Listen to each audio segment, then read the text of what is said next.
Hey, J Bros here.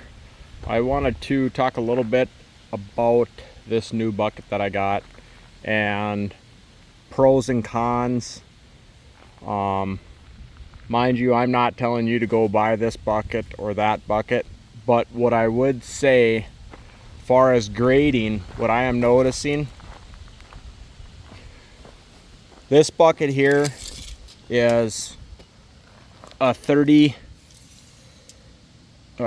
3-foot long bucket.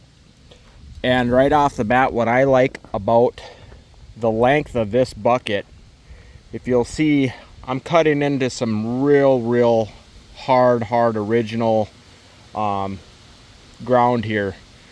What this bucket does by being so long versus the shorter bucket, this bucket's staying flat with the ground. It's still cutting, but it's staying flat, where the shorter bucket that was on the machine, and now mind you that's a really small bucket, came to about here, which is about a 22-inch bucket. Well, the problem with this machine and that shorter bucket, it was just wanting to dive into the ground and creating much like ridges like this.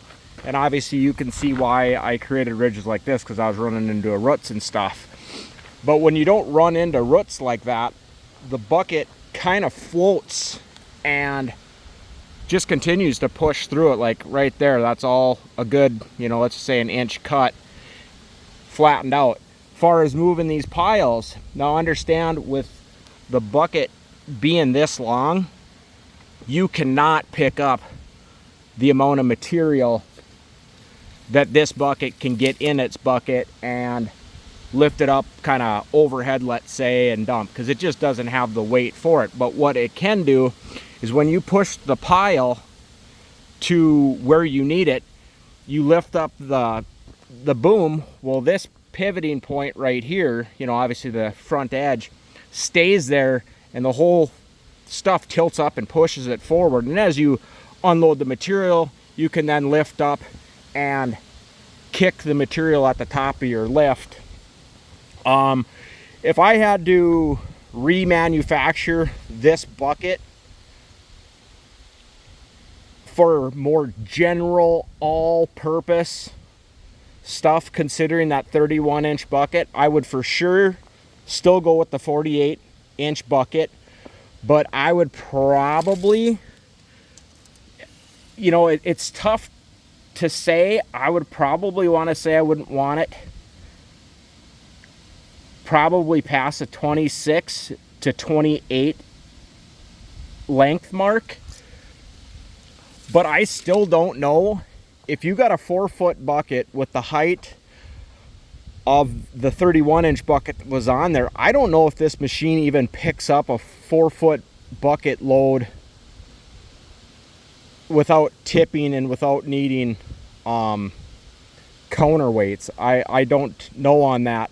And then with this bucket here as well, this is a top-notch bucket. I mean, I got the hook I added on up front. This is big boy steel on this. So you could get a lighter bucket to lighten up your lift stuff.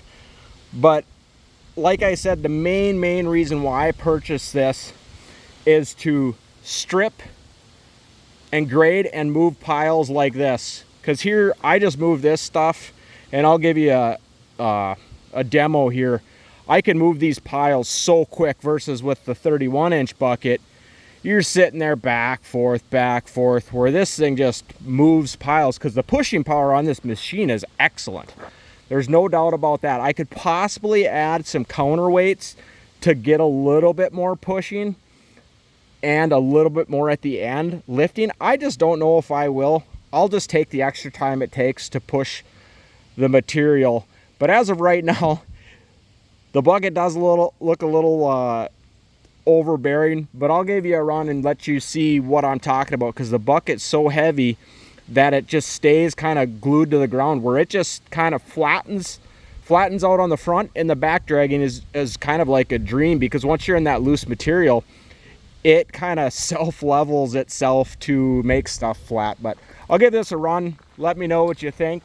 and yeah, we'll kind of go from there. But I'm still feeling it out, and we'll give you a quick demo.